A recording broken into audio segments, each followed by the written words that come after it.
Alright guys, so let's see what we're getting here. Over 1,000 watts on each string. I got 11 panels on one in series and 10 on the other. So you got 285 volts on one, 246. The instantaneous changes don't really show up quick on this eg4 monitoring software, because the software is going through here to the server.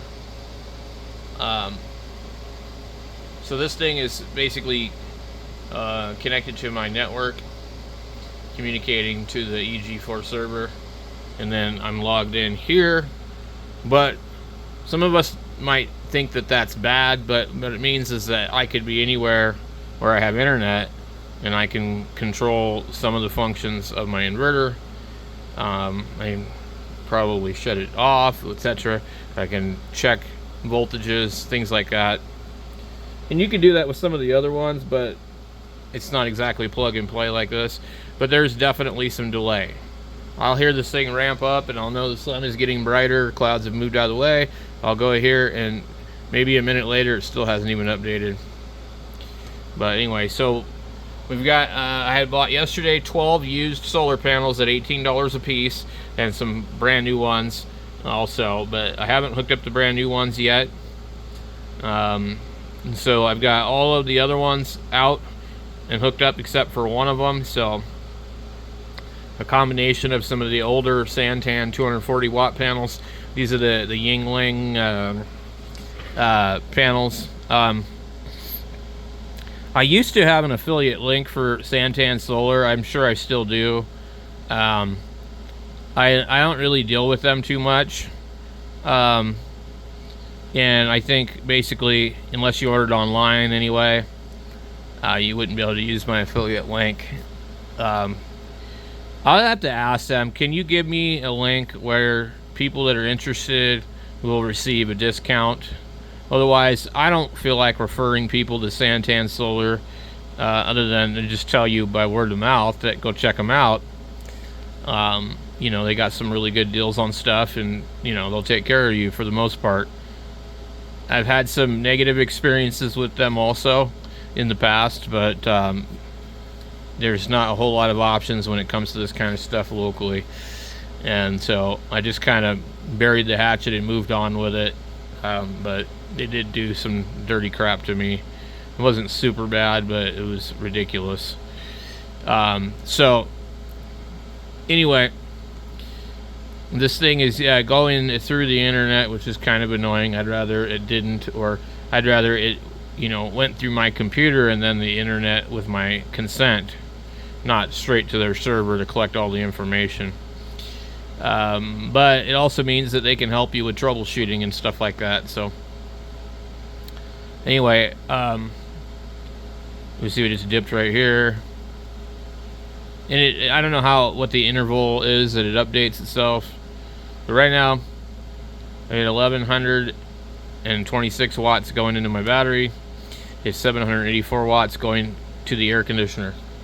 There isn't anything else hooked up.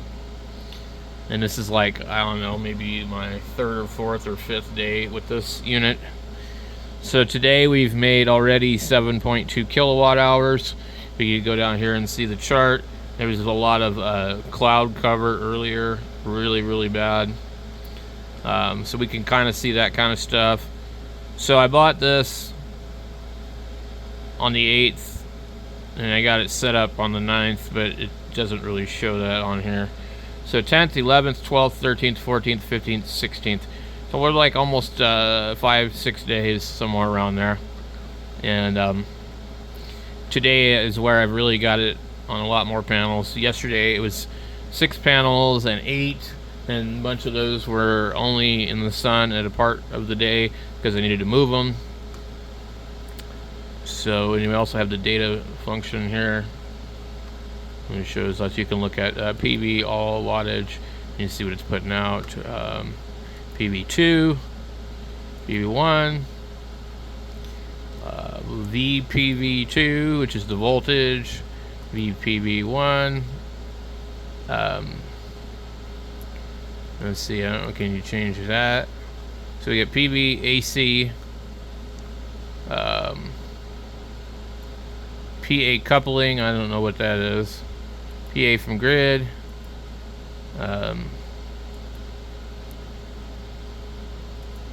Now we have over here power backup. Would be nice if that thing didn't stand in my way. AC 174 watts. 744. I think this is just basically output. So you see the output over here.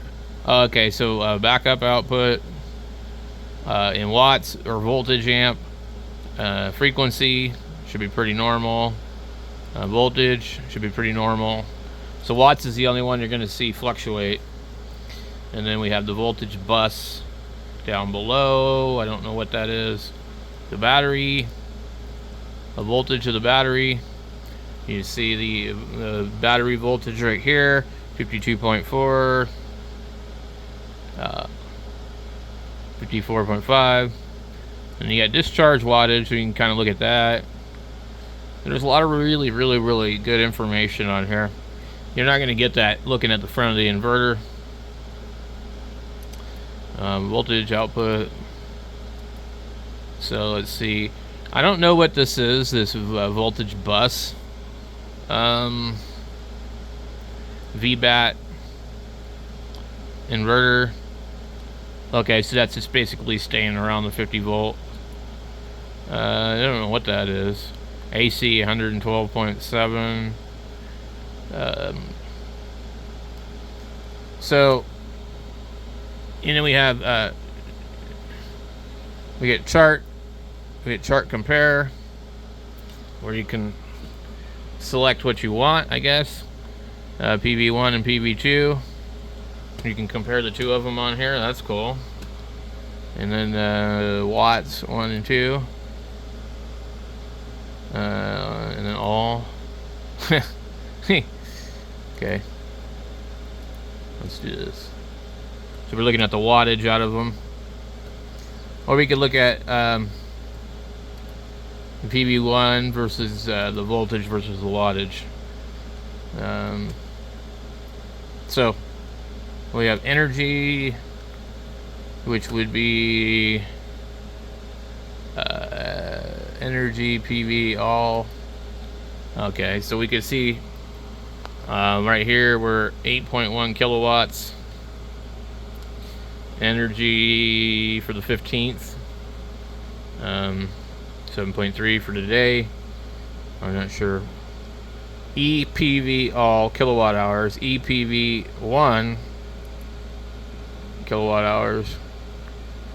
2 E inverter charge. E charge in kilowatt hours. Discharge, backup power, energy to grid could be 0. Energy from grid, the one I only had it hooked up one day, and I decided nope, don't want that on here. Okay, we have the data history, local history, event history, which would be like yesterday. I let it hit the low voltage. No AC connection, battery open, EPS overload. I didn't notice that. Interesting. So anyway, it logs all that stuff. And you have the overview tab. I don't know what the hell. I just stay on the monitor screen. See, now we're in crap weather. 1,000 on one, 600 on one. But either way, like, as long as I'm charging my battery, I don't really care. So that's where I'm at on the 6000 XP so far. What I found is in the morning time, on the app, you can't see the same stuff on your phone app, but out here I can see this, and it will be quite a while where I'll see voltage and no wattage, and it has to hit a certain threshold before it starts charging. And if you've hit your battery low voltage, like mine's set at 52 volts, which is really high, it has to reach a certain point. I think I was like 5.35 volts, 53.5, before it actually turned, the EPS switch was on when it shut down. and this is the EPS. I don't know exactly what it stands for. Power supply, whatever, emergency power supply, external power supply, whatever it is. It's your power output from your inverter, and you have to refresh your battery to a certain point after the low voltage disconnect.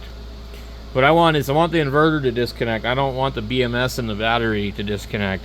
That becomes a real problem when you don't want to rely on the BMS and the batteries. And some of them, you know, they don't like being shut off when they're under load. So that's another thing that can cause an issue. You can ruin a battery by hitting the BMS if you have a heavy load on it when it disconnects. So I'd rather just let the inverter disconnect, not rely on the battery to disconnect. Too many people will just live off of the BMS, and I think that's stupid. So anyway, so far we're doing good. Let's see, we jumped up to 1,000. Let me take you guys outside and just show you what I have hooked up. It's really very rudimentary.